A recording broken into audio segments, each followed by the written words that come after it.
Welcome back to another episode of Rethinking Porn Addiction. We missed you. We missed last week.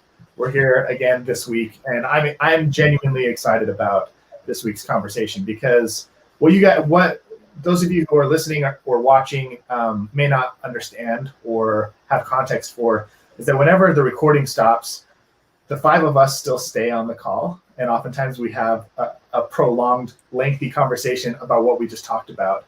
And after our last episode, we stopped the recording, and Hans goes, "Oh my gosh, something just clicked for me. Can I share it with you guys?" And we're like, "Yeah, of course." And then he started sharing, and at least I can speak for myself, I had a massive paradigm shift. And I think my hope for this week's conversation is that we can kind of take that important thought that Hans had about kind of the intersection of honesty and pleasure and create an entire episode out of it. Because for me, this was the most transformative moment that I've had, I think, in the entire however many episodes or conversations that we've had so far. So I'm going to go hit the rewind button a little bit, and I want to kind of just volley the ball over the net to Hans. If you can remember contextually, give everybody a little bit of background, and then kind of share what you've been thinking about the last 2 weeks. Yeah, thanks, Nate. I also been really excited about the conversation to continue to explore the thought that came to me. I like the aha moments that we have in life, and I'm grateful whenever I feel like I have one. I've conceptualized that in my life as a little bit of truth or knowledge flowing into me from outside, or me connecting with what is in the universe already in some way. And I feel like maybe that was partially what happened. So to recollect the conversation if I recall correctly, and what I'm going to say I remember from our conversation last time is what I remember, because I know that the words that get spoken are not always the words that echo in our minds or that continue on with us. So I recall us having conversations around boundaries, and in particular, the difficult situation of when someone repeatedly crosses over what is perceived somewhere as a boundary, and why that behavior may or may not happen. And what came to me as we were talking about that, and goes back to really the origin of the show and the title of Rethinking Porn Addiction, was something along the lines of, if the use of pornography is not an addiction, if I really believe that it's not addicting or an addiction, then how do I make sense, or what do I believe causes the repeated behavior and pattern that I have had in my own life, and that I know others have experienced also, of continually crossing what I perceive as a boundary, whether it's my own boundary or someone else's boundary? If it's not addiction, what is that? What causes that repeated behavior?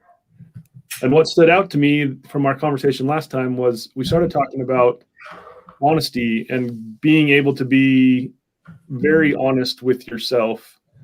And I think the honesty that I found, or that I explored at the end during our private conversation and in some journal writing afterward, was the idea of sexual pleasure and where my values and boundaries and morals might lie as compared to the sexual pleasure that I would like to have in my life.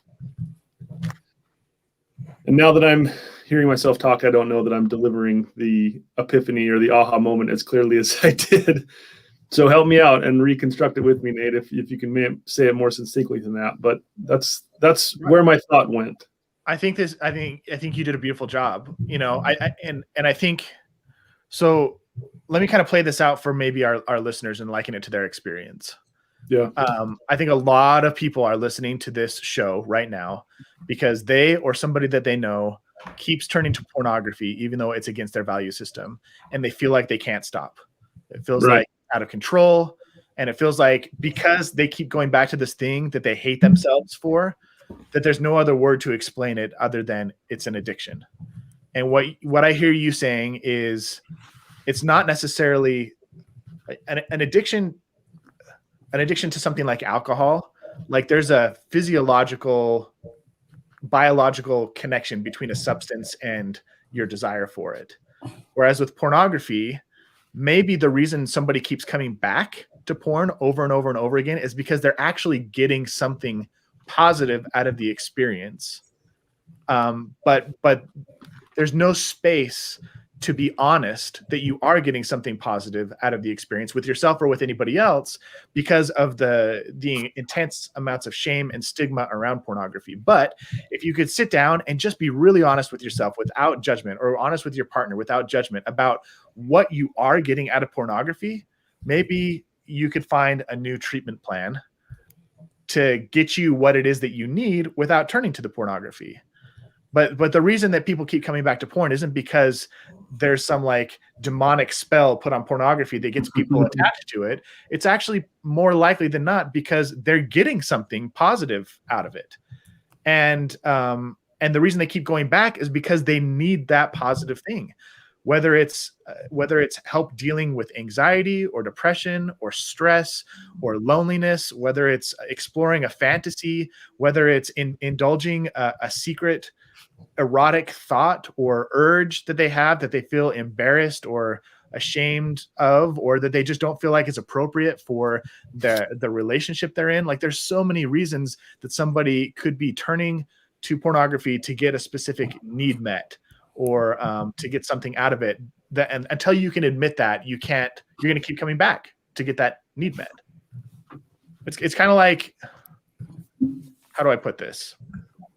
It's kind of like if you were living in a house with a soda fountain and you were really thirsty and you had to take a drink, but you turned your water supply off and the only place that you can get water is through the soda fountain.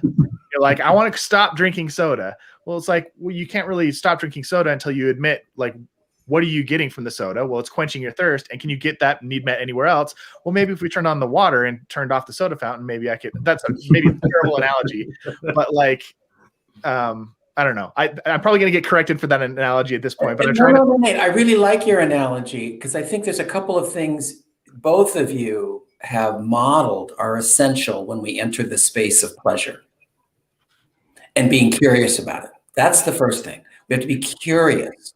Yeah. And we have to welcome the curiosity, not be frightened of it. We have to welcome the curiosity. And then we have to be able to be willing to see what's there. And that's what I hear both of you in your stories inviting people to think about. What happens if we find a source of pleasure or meaning or coping or fun or entertainment or whatever it is? What if that's what we find? Instead of disgust and disdain and revulsion and immorality and repugnance, what do we do if that's what we find there? I remember, Hans, you just, after that aha moment, you had said, like, part of your experience with sexual imagery was pleasure and having to acknowledge, like, I go to this because it's pleasurable. Yeah. I'm not going to say more than that, but there was I'm hoping that will kind of ping that feeling because that felt like such a big moment for you. It does, Chris. And yes, thanks. The idea of the pleasure, and I wrote about this, I just journaled my own personal journal afterwards. And I tried to be as curious and as honest about the pleasure and about sexual imagery and about sexual pleasure in general as I could after that conversation. And what came out of it for me was a lot, Nate, of what you said of there is a pleasure. I'm just going to say this. There are very few, if any, pleasures that I've experienced in life that are as pleasurable as sexual pleasure, mentally and physically. It is one of the most amazing experiences we can have in life. And the idea that is tied up because of a myriad of reasons with some level of disgust or level of dislike or level of feeling bad about it is really interesting to me. And I love the idea of just being able to say, without feeling any kind of negative feeling about it, I love sexual pleasure. And then going from that into thanks. I think that's worth acknowledging, because I appreciate that. It's one thing to admit it to yourself, and it's Right. another thing to admit it to a group of people, and then another thing entirely to admit it to a group of people. And when you know that message is being broadcast to who knows how many other people, like, that just shows a level of comfort with something that once was very uncomfortable. I think that's awesome, man. Well, thanks, Nate. I appreciate that a lot. The other thing I want to add to that is when people hear someone like yourself, Hans, say this, because I've seen this over and over again with men. Yeah. When a man witnesses and sees another man saying something like this, the tone of your voice, the facial muscles on your face, how you look, how your body's postured, just all of that, people take in and soak in like a sponge. And they want to hold that memory when they ever think of saying such a thing themselves. Well, good. If it helps other people to experience that also and feel that and say that, I would love that. And what I thought about further beyond that was, and it gets tied up a lot with my own personal religious beliefs and my own values that have been part of my upbringing from a very young age, obviously. But trying to understand and look at that pleasure in a way that doesn't have a negative connotation from the get-go, because in the religious upbringing that I have in my background, the idea of indulging or moving towards sexual pleasure has a negative feeling. It's really appealing to start looking at that in a different way and figuring out what it is that the sexual pleasure is bringing to me that caused me to continually step over that boundary and step over the line that I thought was really important to me. Like, I really felt not using pornography was very, very important to me. And I still feel that tugging at me. And the idea of being able to separate those two and look at sexual pleasure for what it is and be honest about it, I think is helping me step away from the idea of it is an addiction and more into, and here I am rethinking porn, right? Rethinking porn addiction. And it is more about, what am I getting out of the sexual pleasure? What am I getting out of sexual imagery and masturbation and an orgasm that is very valuable and important and enjoyable for me? And if I truly do think that sexual imagery is not the way that I want to do that, then I can start to explore, okay, what are the other avenues? What can I do? How can I find that elsewhere? How can I fill similar needs or those needs in other ways so that I'm not relying on sexual imagery and masturbation? And then at that point, I think personally, it felt like I was coming to a much better understanding of not being an addiction and what you started with, Nate, of what am I getting out of sexual imagery and masturbation and orgasm that is fulfilling a need for me and that is really pleasurable and that I want in my life. Yeah. This reminds me of Doug's quote from last week. I can't remember if it was actually on the episode or not, but he said, you have an honorable need with a poor treatment plan. Yeah. And so it's important to understand what your honorable needs are, even if your treatment plan isn't great. Mm-hmm. Well, I'm interested in sort of Jake's sort of contribution to the discussion. I have a thought I'd like to maybe talk more about. But Jake, I've been watching you, and and sort of curious where your mind is as you're listening to Nate and Hans share this experience. I thought about how, I guess I've been thinking a lot about the first question of, why do people resort to labeling as addiction so quickly? And I think in my case, it was, I had a desire to stop, but I couldn't stop, at least at that point in time. And so for me, it was like, I want to stop, but I can't, therefore I must be an addict. And that was the words that were given to me and everything else.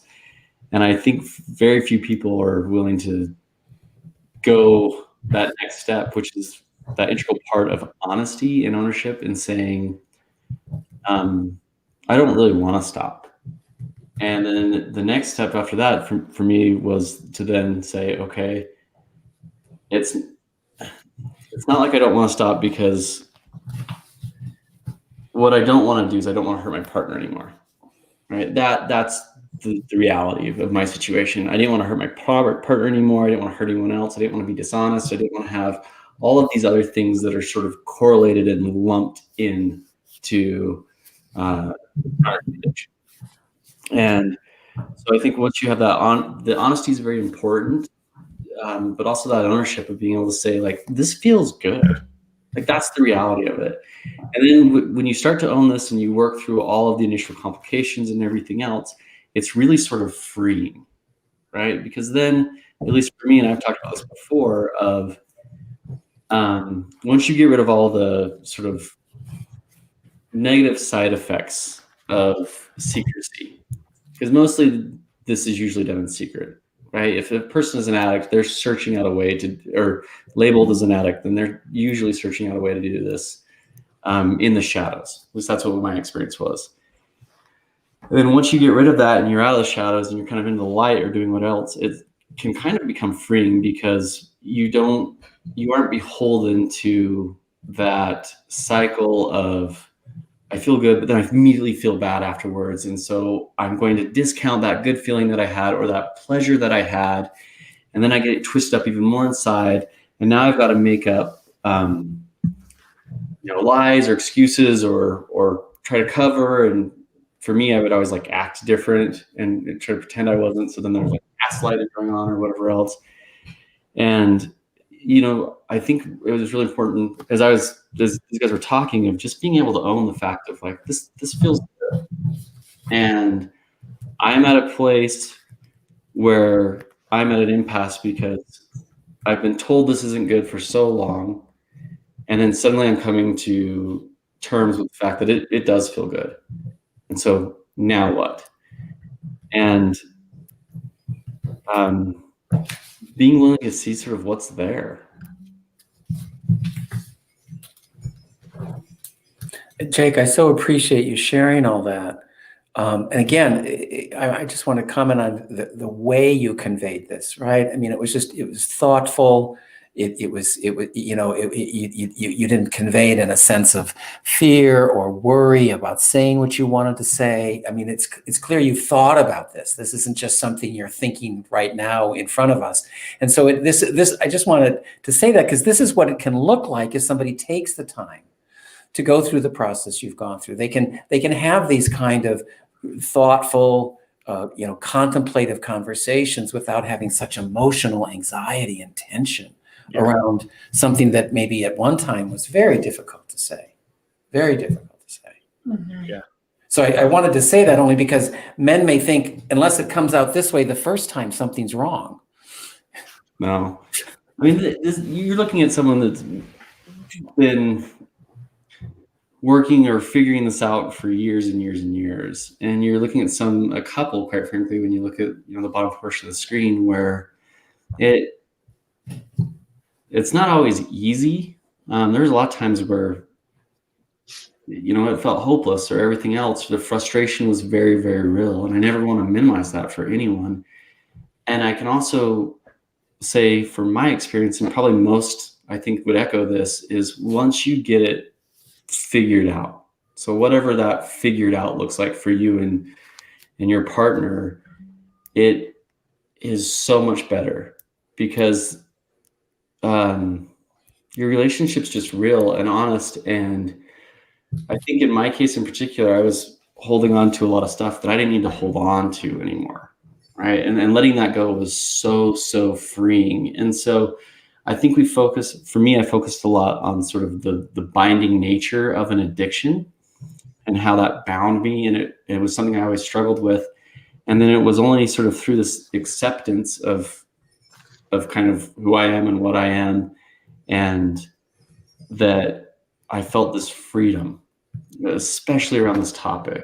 And a huge portion of that was being able to sort of stop the shame and blame and all the other things. And kind of, there's a lot of vicious cycles that I think people put themselves through when they have kind of shame-based addiction, right? For me, I had a very, very gnarly sort of shame spiral I would go on. And now it's not there. And also there's times when I could be looking, like I could be thinking about like where I'm at, what do I want? And it's like, I want intimacy right now. I don't really want to feel good. I want to feel good, but I really want that intimacy. And I can name that. And then there's times where it's just, let's get this done and dusted, and I'm on my way, and I'm feeling good, physically, and I also feel good emotionally afterwards now too, because it's not like. Okay, Nick, I'm gonna pause there because when I see men not find a word to talk about something as important as what you were just going to say, and you skipped over it. I think you said something like "get dusted" or something. I see men do this. They struggle with the word, and then they just sort of settle. And I think because that sentence was going to be really important. So the reason I deliberately used it, and because the it is a placeholder for whatever it is for that person. Right. So if you weren't wanting intimacy, would sometimes is pleasure more the lead card than intimacy? Yes, or quite frankly, release. Okay, right, or just right. You just want to have a release, right? So the reason I say this is, let's say this destination is like a city. That's your favorite city to go to. One of my favorite cities is New York City. Let's say we're going to go to New York City, right? There's lots of ways to get to New York City. Lots of ways to get to New York City. But if people believe there's only one road you can take to New York City and all the other ones are wrong. And you have to take it in a taxi. And you have to take it in. Yeah, right. You're right. What we're talking about is that, all of your stories are saying there's something, there's a place I want to be. There's a destination I want, whether it's intimacy or whether it's a pleasure or an orgasm or just, the release of my body being relaxed, whatever. But that's where I want to get to. Mm-hmm. But what seems to be the issue here is there's been this idea that there's only one way to get there. That's moral, that's acceptable, that's honorable, and particularly if one of the ways to get there was you looking at a sexual image for pleasure, or for some of the people in this room in watching, it might be just the fact that they're masturbating, that they're going to have an orgasm with only one person in the room. For them might be something. You can't get to New York by yourself. You got to have somebody with you. And so I really appreciate that all of you have kind of really talked about, you had to sort of give yourself permission. Maybe there's more than one way to get here. And I have to be honest that part of the reason I'm going to New York is it's so pleasurable. So Jake, can I dig a little bit into your experience? Yeah. You mentioned like for a really long time, the kind of the emotion that revolved around your experience was shame. Can you explain a little bit like what that felt like for you to have shame around sexual pleasure?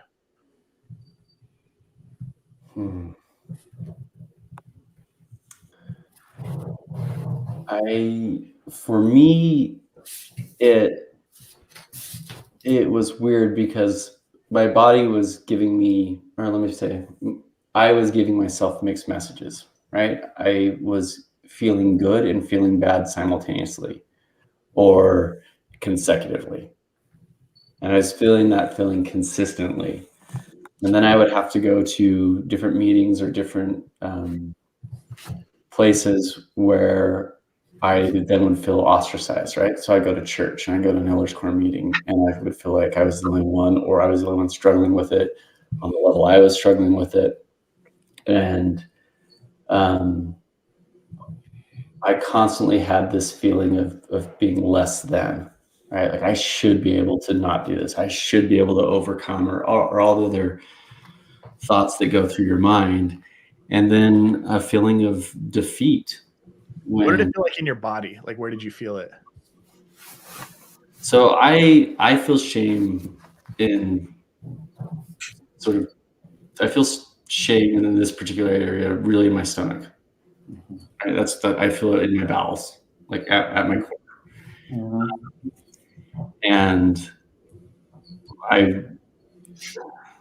and then I would carry the mental aspect of it in my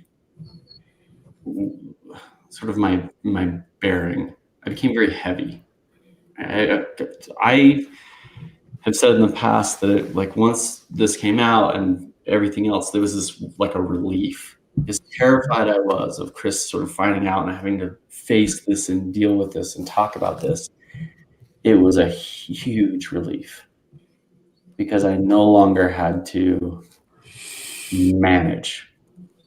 I no longer had to strategize or deal with or all of the other things that all the other little things that I particularly did to sort of live this way.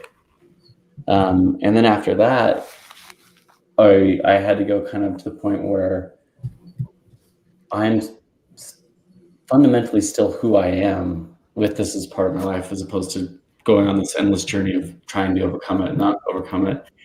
And then as I became more accepting of it or more accepting of who I was in a person who could communicate and use the words, Doug, that I like sexual pleasure and I'm okay with doing that myself and these other things, then it's kind of like I wasn't carrying the weight.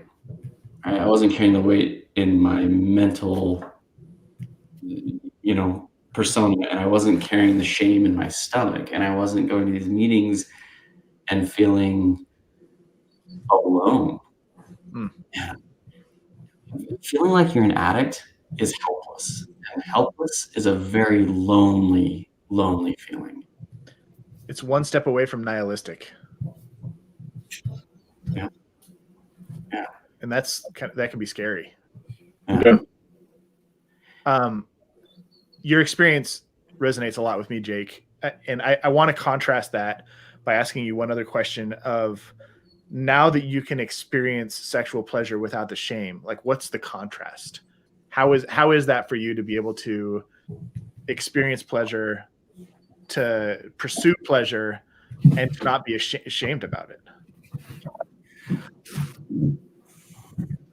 I mean, it's different. It's taken out the presence of this in my life. And so this to me means the burden of wanting to feel something but feeling like that's wrong or bad, or I'm a bad person for wanting that, right? It's taken away a lot of the power around sexuality as a whole in general. And then I think I've gotten to sort of where Hans has kind of gotten to, where when you're not trying to manage your sexuality and you're open to sort of being curious about your sexuality, it's kind of a fantastic place to go, especially if you look at yourself with just a little bit of compassion. I can look at myself and say, hey, I'm 42 years old. I should have all of this figured out. Or I can be, hey, I'm 42 years old and I'm figuring this out right now. and I think that's ultimately like, it's just from being this thing that is controlling my life. It really wasn't, but as I was putting in so much energy trying to change the nature of the thing itself, now I get to sit back and be curious about it. And it no longer controls my life. It's just an element of my life, like traveling to New York or going out to eat or going to the bathroom and these other things. It's just a part of life that I now get to experience and figure things out and have good experiences, bad experiences, and everything else, and still just be okay with who and how I am the next day or 15 minutes later. Yeah. I really like what you just said there, Jake, of integrating and creating some normal, like good experiences and not so good with sexuality, just like we have good meals and not so good meals, and we have trips. And like Doug loves New York, and maybe he's had stellar times in New York and other times where it's like, it's fine. Yeah. Creating room to integrate your sexuality into all the other ways you experience life. I thought that was really well said and beautiful. And it is a beautiful thing, right? It's because I was brought up in a situation, we all know I was raised Mormon and everything else and very conservative. And I was told how it should be. And as much as I could have people say, oh, you weren't really told, or it's guidelines or whatever else, I was definitively told how it should be. Yeah. And so every time I did something that wasn't that way, it was wrong. And I was wrong. And now being able to not have that looming over me is unbelievable.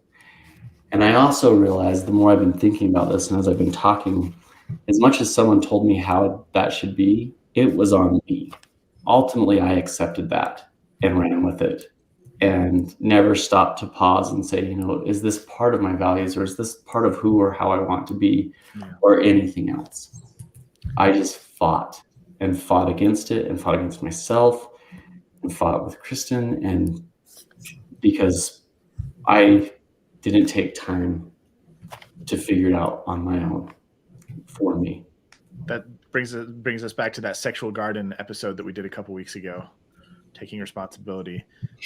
But I do want to speak to just one thing, if that's okay, just to round this out, because there can be this idea, and Jake, you learned this, like you brought it up, of being immersed in culture, and a core need of humanness is belonging. And while you chose it, that was also a core part of belonging to your tribe, belonging to your people, having a place. And so that can take courage and time. That I guess I want to say that is a critical component, I think, of figuring this out too, is you're not at fault for wanting to belong for so long, or this is what you needed to do to belong in this way, and finally getting to a point of maybe I can belong in other ways. But it is a survival innate experience to not want to be cut off from your tribe. And within Mormonism, there can be the perception that you could be cut off, or I think Christianity in general, not even just Mormonism, any conservative religious group will have that same attachment. Any group everyone has the sense of the group norms to belong. And so I guess I'm putting some self-compassion there for all the individuals of like, I just need to figure it out, but there can be a competing motivation of, but I also want to belong. And I do think you can have both, right? Because one of the key principles of sexual health is consent. And in my mind, that's one of the things where if you're working this out with your partner and you are discussing it and figuring things out with, your sexuality, and it's honest and it's not hurting or violating the health, safety, and welfare of others, and you're doing it in the structure of your relationship and your agreements and the boundaries you've set up, then I do believe a person can still, own their sexuality and still do all the things that would let them be part of the group that they're in. Agreed. And but it's that maybe that initial tension of belonging, or like just doing that dance. And what? Oh, go ahead, Jake. And I also see Hans like ready to speak. We're all in a race. I came across a really interesting word this week. I hadn't seen it before. I wanted to inform myself a little better about addiction. And one of the definitions that I came across with regard to addiction was a biopsychosocial disorder, which combines biology, psychology, and social pressure all into one concept or one idea. And I agree with what you said about wanting to be part of that. Yeah, exactly. Biopsychosocial disorder, about wanting to stay part of that culture, and that being a very real pressure. And I was kind of antsy because I'm feeling some of those emotions coming back up that I had at the end of the last episode. And it's hearkening back to a moment that Jake has shared on the show about going through a very scary moment of saying, this is me, like this is who I am. And I think that was part of my epiphany of, if we're not talking about an addiction here, then one way to reframe that is, this is what I want and this is who I am. And that's a very scary thing to do and to say. And I think for a lot of people, like Jake, I don't want to put words in your mouth, so correct me, but I think you've said that you were at the point where you didn't want to live with that weight anymore, and you were willing to take whatever consequence was going to come your way by saying, this is who I am. Yeah, I mean, it came out in its own way, and eventually we got there. But yeah, it got to that point.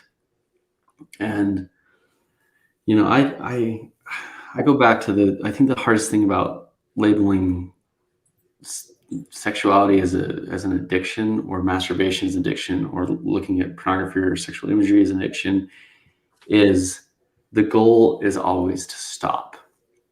Yeah. And I look at, as I've moved on, I look at it a lot almost like sugar. You know, sugar is sweet. It tastes good. It pops you up. It does all these different things. If all you're doing is eating sugar all the time, it's not good for you. There are going to be consequences. There are going to be health consequences, quite frankly. Is it realistic to be like, I'm addicted to sugar, I've got to stop? No, I think that's the hardest thing, is then trying to like just completely weed out this behavior. Creates a really negative relationship with sugar. Especially when sugar's in everything, right? And so we can start to do things, and there's going to be, you know, you're walking down the street, you see a candy bar ad, it's going to, you know, that would taste really good. You're walking down the street, you see something, your mind starts to race about sexuality, and you're like, oh, that would feel good. But because when I allowed a time and a place for that was appropriate and coincided with who I am and my values, it took off a ton of the cravings. I don't know if that's universal. I don't know. But for me, that in my experience, it was by having permission to do that, it also made me want to do it. Having permission to do it sort of enabled me to not do it. Can I give you a thought about not do it? Because when we, all the best we can do is say what we're not doing. I always like to think about, okay, what is it? And what I hear is it made room for you to focus on your pleasure. Yeah. And your values. And say more, Nate. What about the values? I think when you give yourself permission to do something, in a sense, you're giving yourself the opportunity to choose. And then when making that choice, you can take into consideration all of the factors at play. Yeah. Whereas if you're a prisoner to this behavior or this substance or whatever, like you don't have choice. But the moment you're like, I can do this now, I'm giving myself permission to do this. Now, when it's time, when you feel the urge to do it, you can sit down and go, hey, I gave myself permission to do this. Is this really what I want? Yeah. You can start thinking of like my relationships, the circumstances. Are there better ways to get the need met that I want to get met? And sometimes you might choose to move forward and sometimes you might not. But all of a sudden there's a power of choice, and you can not only consider your pleasure, but also your shared values, the relationships, the agreements that you've made, you know, and it kind of creates a space between you and making the choice. So for me as an addict, I couldn't regulate. When I became an owner, I was able to self-regulate and self-manage. And that's something I couldn't do as an addict. And the cool thing that comes with it, and it's something that you mentioned earlier, and I wanted to revisit, and I'm glad that the conversation brought it here, is that not only do you get power back, but you suddenly now get to experience pleasure without shame. And I know there are a lot of people listening right now, and myself included. I went probably 3 decades of my life never experiencing pleasure without sexual pleasure, specifically without shame attached to it. Mm-hmm. And it is a surreal and transformative experience to experience pleasure without shame. And when you stop, Brene Brown talks a lot about shame, and she says shame needs 3 things to survive and thrive, and it's secrecy, silence, and judgment. And the moment that you remove the judgment, you remove the secrecy, you remove the silence, and you just proclaim, I find pleasure I enjoy sexual pleasure. It's something that I enjoy. It's something that I like. And I'm going to allow myself to experience sexual pleasure in the context that I want to experience it. And you remove that secrecy, silence, and judgment. All of a sudden you can experience pleasure without the shame. And that's like it's a whole different beast. I love how you said, I allow myself to experience this, because in an addict, the only end is to stop. And anything that is not stopping is regression. Right. As an owner of this, like, you own your sexuality, you acknowledge it, you could have experiences that are progressive, that are moving more towards who you want to be, because you have the ownership of it now. So you could be like, I'm kind of feeling this. Do I want to do this right now?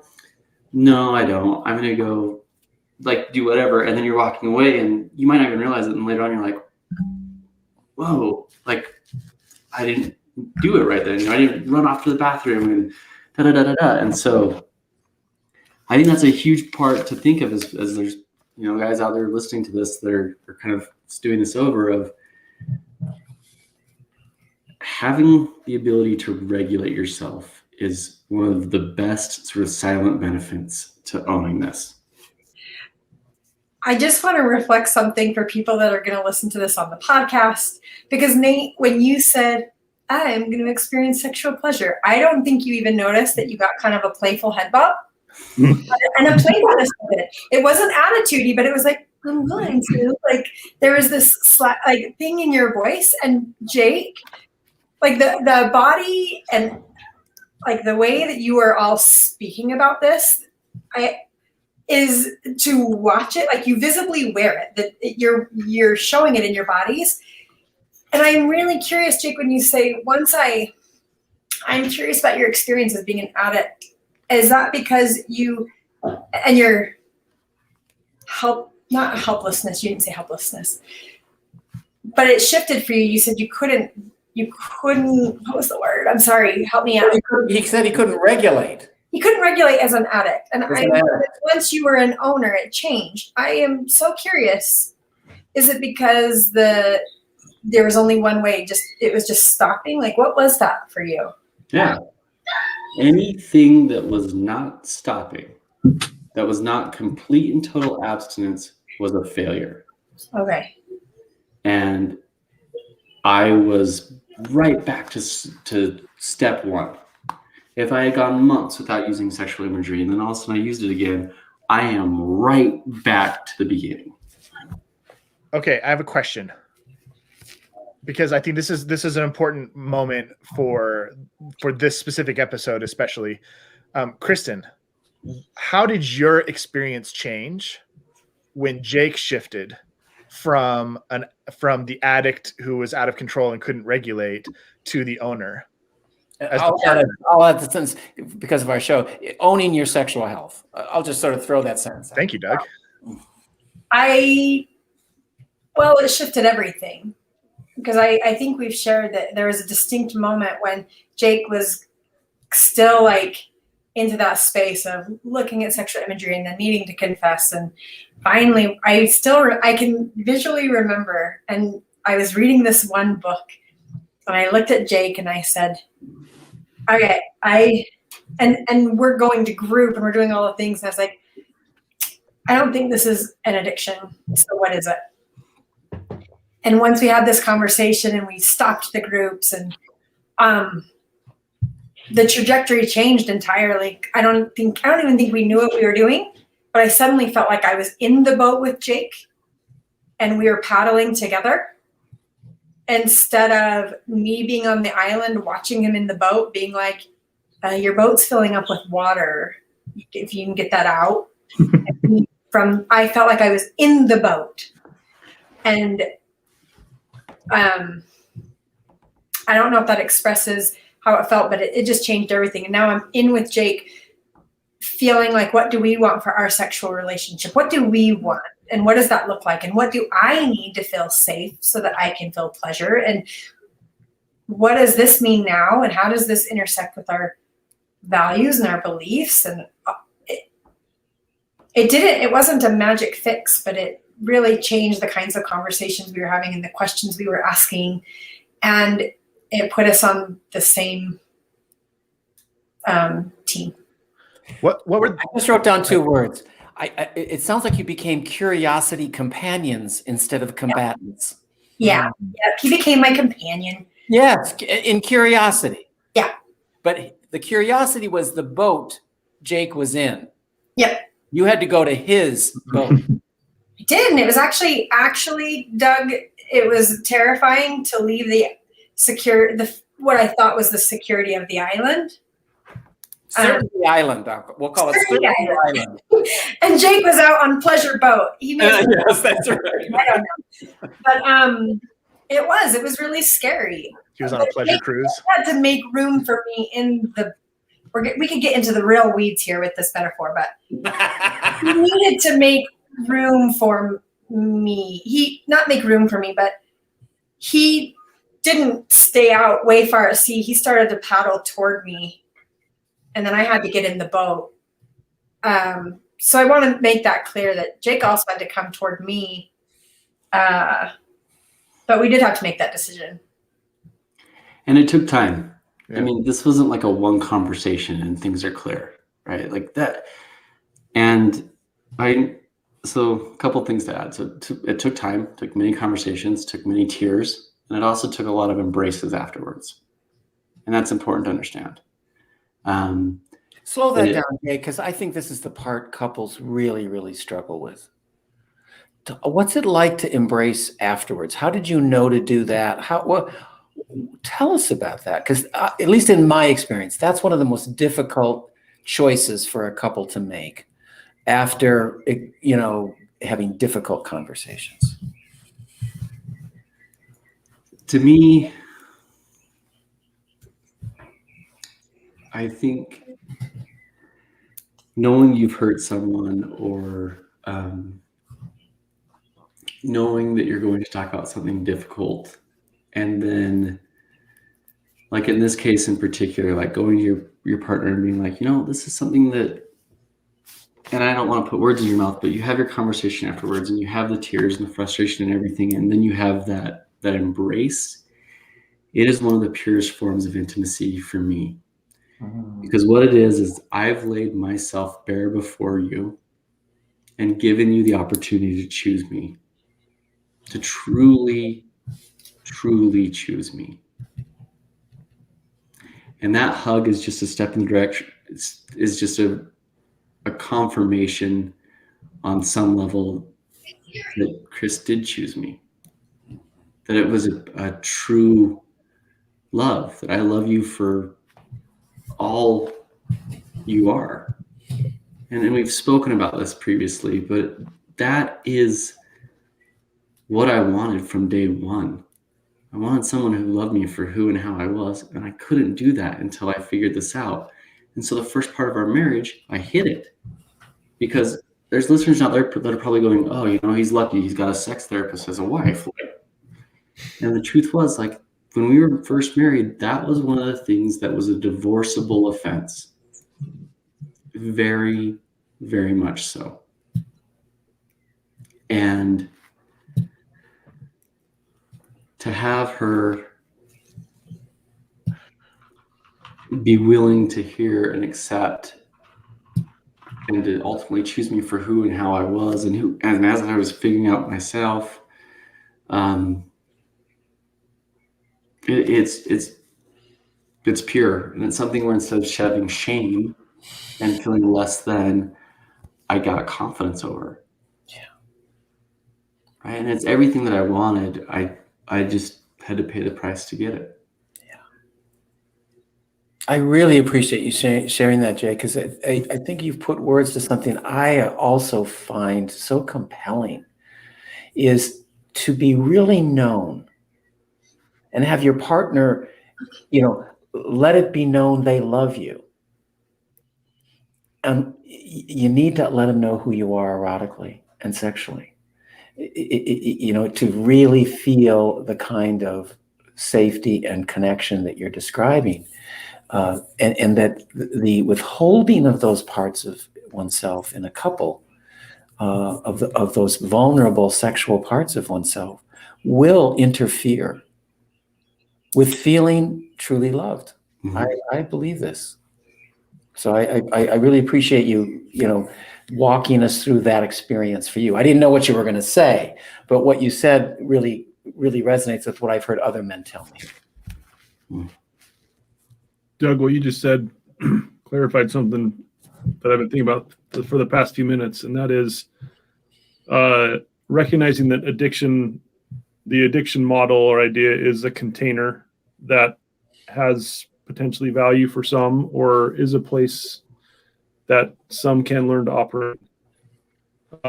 What I've heard Jake and Chris talk about, and what you just said beautifully, Doug, was if it's possible to move into the container of sexual health and the container of pleasure and honesty and shared values and consent and non-exploitation, over there's a really deep ability to love each other and to have such intimacy,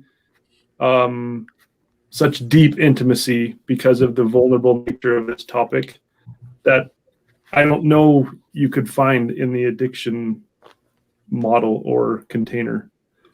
It almost feels like to me, hearing this conversation, the addiction container robs us and robs relationships of the ability to truly say, here's the vulnerable me, and I want the vulnerable you to be with the vulnerable me, and let's figure this out together, and let's be curious. Hans, what I would add to your distinction you're making is, in the addiction model, to be truly known who one is sexually has the additional idea attached to it that some part of who you are sexually is a disease or a pathology or a disorder or a syndrome or an addiction. So it's just that organizing of certain components of one's sexuality into a kind of pathological state is what separates an addiction model from the sexual health model. When Jake described what he could share so vulnerably and what Kristen had to learn how to know and understand about this person that she loves, they took out of that conversation eventually that some part of what Jake was going to share was a disorder or a disease or a mental health problem or an addictive process. They just took that out of the equation. Yeah. And I'm having a little bit of an aha in real time of, like, for me in the addiction model, there was a barrier to intimacy because in my mind, Jake was always an addict and I could always get hurt. And I was always waiting for the next relapse.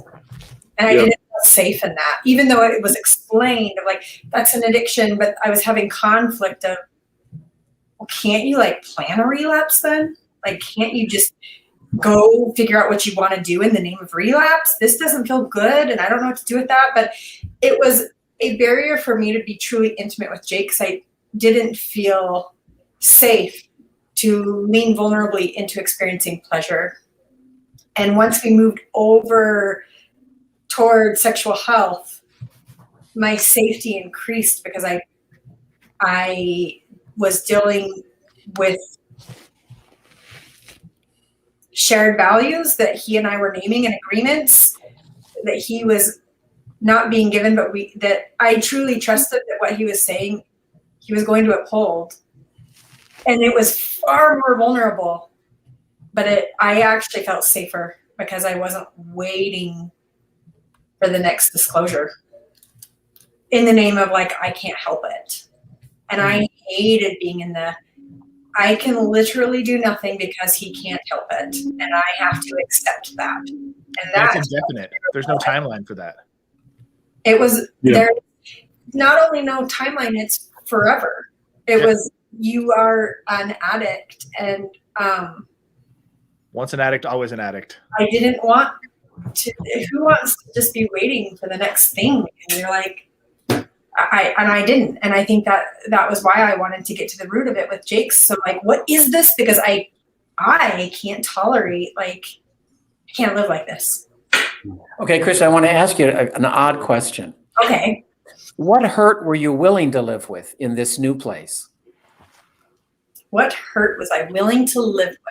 In this place that wasn't waiting for the hurt of a relapse? Because I don't want it to think, I don't want to think that somehow you moved into a marital relationship where there wasn't having to worry about hurt. No. Right. So I what kind of hurt were you willing to live with now rather than that one? Honest hurt. Honest hurt where Jake was dealing with me honestly of owning or at least acknowledging what he wanted. And I had a chance to decide if I wanted that. Mm-hmm. That I got to engage in the conversation that involved my body, my sexuality, my safety, my health and well-being.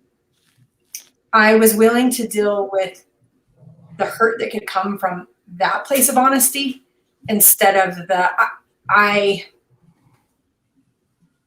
therapist in me. I mean, it is hard to be married to a therapist, but I track words and actions. And it didn't feel safe when I'm like, yeah, no, I don't want to look at pornography. I don't want to look at pornography. And then the behavior would follow.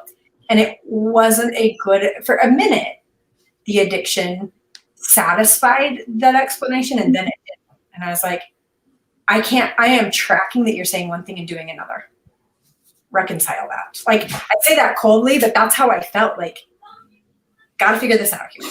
Because it's eroding my ability to trust and feel safe. So I was willing to deal with hurt from an honest place, a knowing place. Thank you. Thanks for asking. Can we address Ray's question here? Absolutely. The comments in the live feed have been phenomenal today. I want to thank everybody who's been commenting. Yeah. It didn't feel appropriate to share everybody's stories on the page, but Ray asked a specific question here, and I think it's totally relevant. And he said, would it be true to say that the addiction model externalizes control over the part of ourselves that is absolutely required for us to choose our own and own our sexuality, which has the knockdown effect that our partner can't truly choose us? Any initial thoughts? I think that's part of the crux of what my epiphany was last time. And that is being really honest, very first with myself. I have to be very honest with myself first and foremost. That's where it has to start. And if I can do that. Specifically honest about what, Hans? I just want to make sure we're clear. Yes. If I can be very honest about what my desire and want is around sexual pleasure or around pleasure, once I can own that and be honest about it with myself, which was a very scary place, difficult place, hard to navigate to that place for me to begin with, then I think that's the first point at which my partner really could choose me fully, because until I get there, they don't really know who I am. I'm not willing to openly acknowledge or express who I am.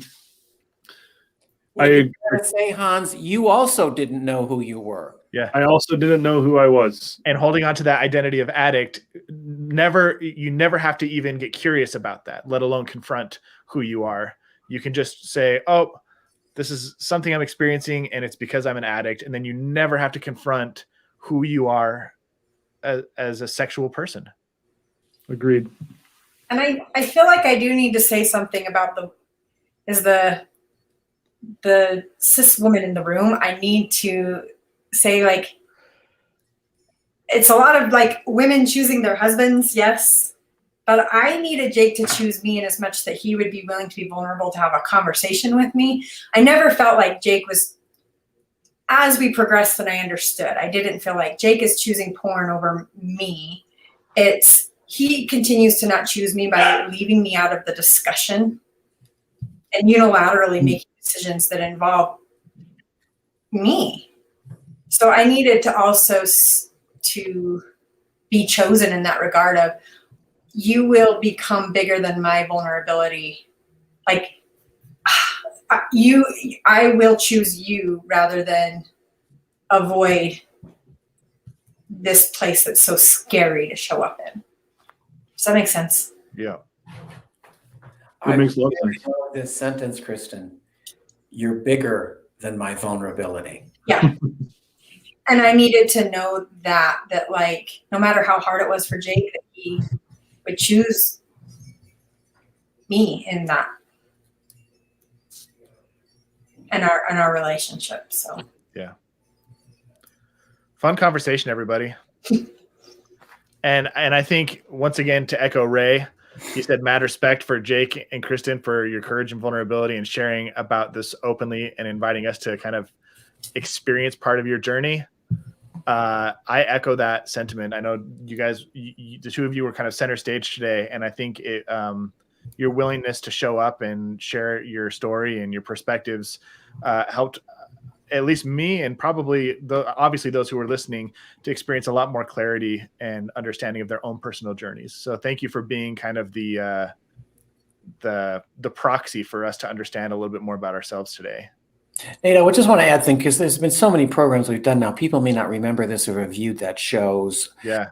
But what we did in this conversation, between the different hats that Kristen wears in this program and Jake, we've made an agreement as a group, the five of us, for these discussions to happen. So Kristen and Jake entered into this. We've planned this as a group in our program. And I just want the audience to know that these are choices that we've made, very clear conversations away from this live camera to make these conversations possible. And I just wanted to say that in case viewers are wondering, how does this come about?